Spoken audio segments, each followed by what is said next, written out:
Yay! Hey everybody, welcome back. Today I'm going to show you how to make a very quick, no-knead, artisan-style bread. This is a bread that doesn't make any sense. I accidentally discovered this one when I was trying to make the New York Times no-knead bread, and it didn't end well. I messed up the ingredients somehow and it turned into a gloopy mess. I decided to just throw the rule book aside and make my own, and we're gonna jump right in. This bread recipe, you're gonna need 320 milliliters of warm water. Two things I recommend you have in your kitchen if you're going to be baking bread or just baking in general. One is a scale. I have ours right here. And two is a thermometer. I couldn't remember the word. We have a meat thermometer. Great news about a meat thermometer is it works for everything, right? So you want it to be at about 100 degrees Fahrenheit, and we are at 100.4. Perfect. And now this is the bowl that we're gonna be doing all of the work in, okay? You only need one bowl, and you start with the water. 320 milliliters going in. And you can measure this out in advance if you'd like. I'm just gonna do it all right now. I'm gonna be a little precise right now. 318, 319, 320, 1. Close enough. All right, to this, you're going to add 1/2 of a tablespoon of active dry yeast. Now, like all of my baking, if you want to double it, just go ahead and double everything in the recipe. I'm only baking for 2 people. We don't need that much bread.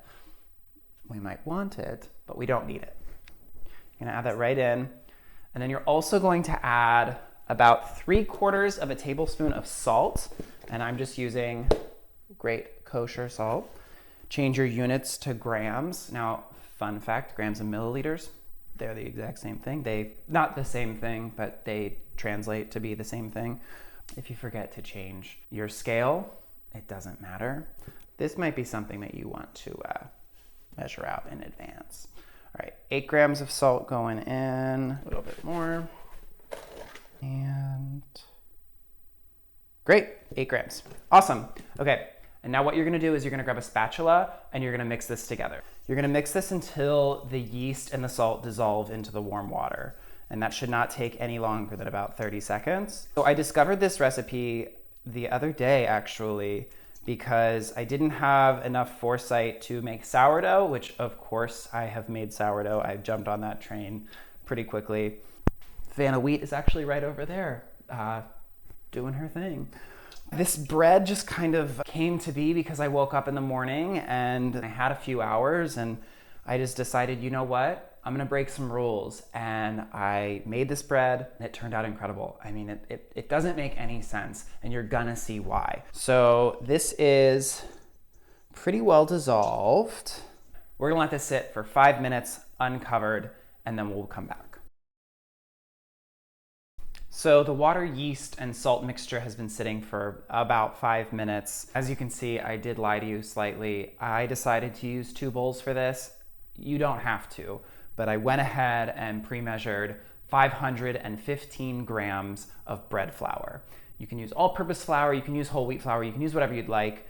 I'm using bread flour for this one. It does seem to work really well. I haven't tried it with anything else yet because, like I said, I just discovered this recipe. I'm going to add the flour to the water, salt, and yeast mixture, and then I'm gonna mix it with my hands. All at once, no need to do any steps to this. We're gonna go ahead and go in with our hands on this. I'm just gonna lightly dampen my hands. And now you wanna mix this so that you want it to look uniform. You don't want any dry patches, but you don't want it to look too shaggy. You do kind of wanna get in there and give it a good structure, because this is the only time, with the exception of when you shape it, that you're going to be touching the dough. This is what I'm doing.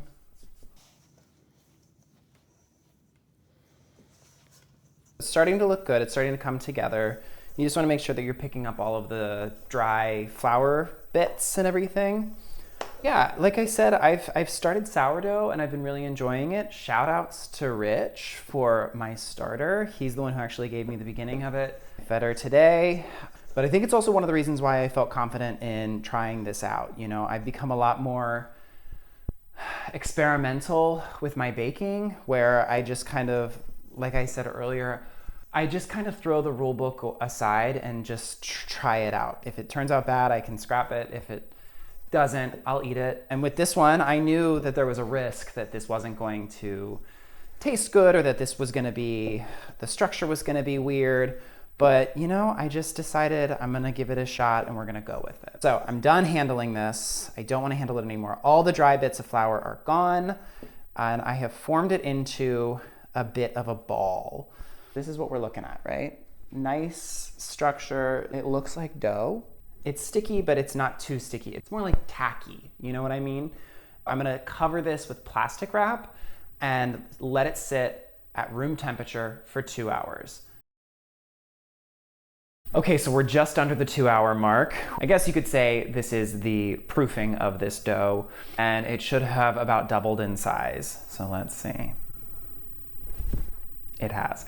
I know I said that I was going to use plastic wrap, but a towel works just as well. We've got a good size. You can already see that there are some bubbles forming.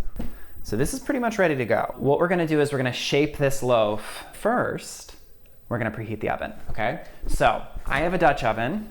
If you do not have a Dutch oven, I recommend using a regular pot around this size. Do not use the glass lid that comes with it. That could explode in the oven. Either use an oven-safe lid or just cover it with foil. I've done that in the past with breads and it actually does work totally fine. And we're gonna preheat this in the oven at 450 degrees for at least 40 minutes. So we're just going to dust the board and dust your hands really well. And you're just going to turn this out. You're just gonna pull it away from the bowl. Amazing, incredible. All right, and now you're gonna very carefully pull out and in over top. And this is very similar to how you shape other loaves. Okay, so if you're gonna notice, it already has this really amazing shape to it. I didn't do anything besides fold in some corners, right? And then you're just going to pull it so it creates a bit of a tight ball. And you really don't want to pull too hard. You're just going to create this ball, and you want it to just be slightly taut. Boom, it's a dough ball. And there's going to be all these little ugly bits on the bottom. That's okay, because that's eventually going to be the top of your loaf. We're just going to let this rest. Dust the top a little bit with flour.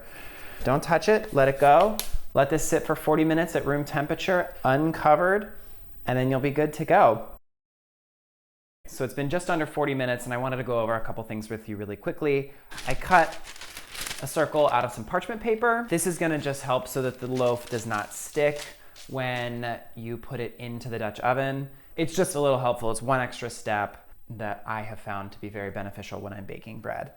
Another thing, this is a bread recipe for even the most beginner of beginners to baking.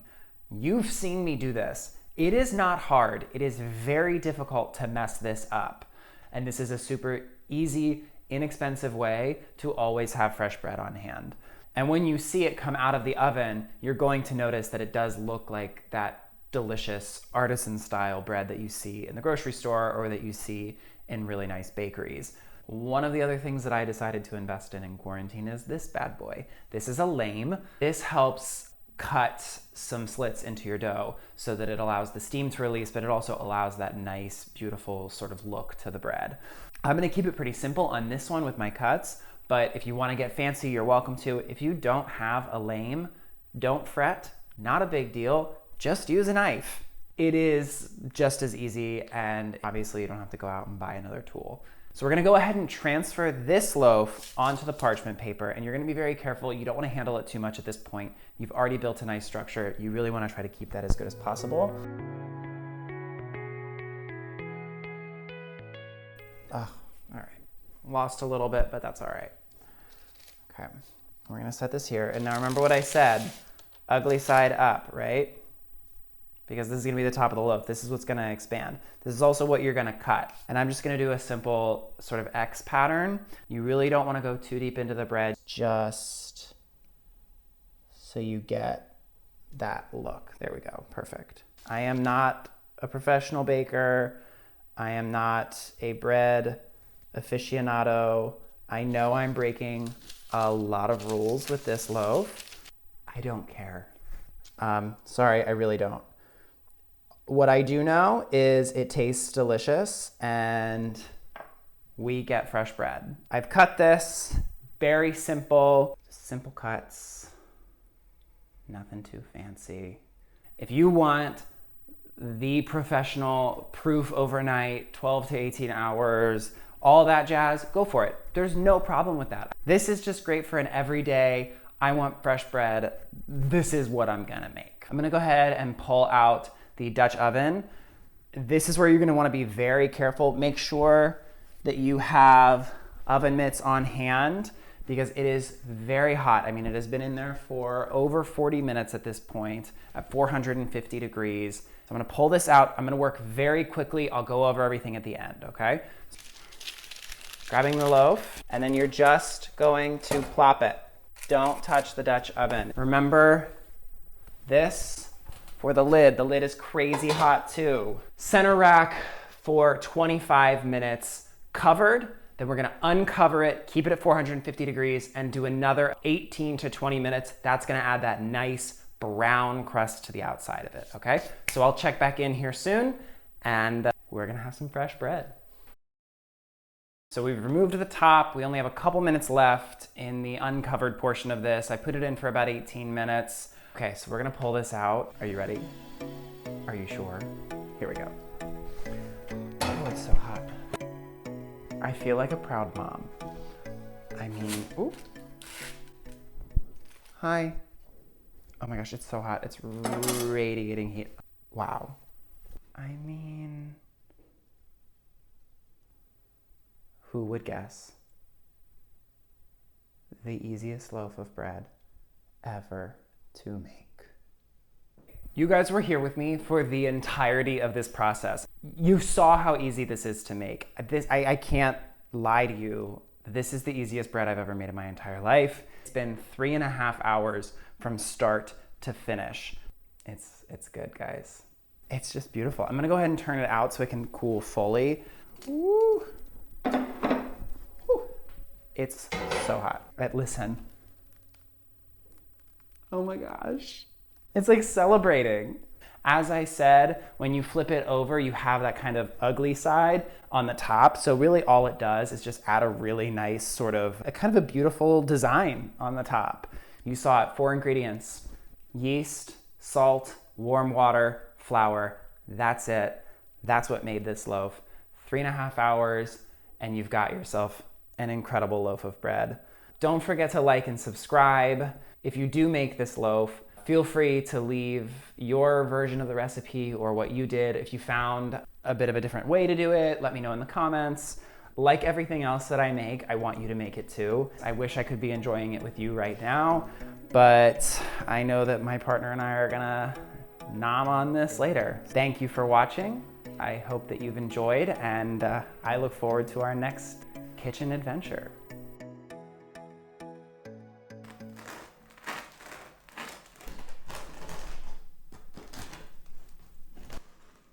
Look at this.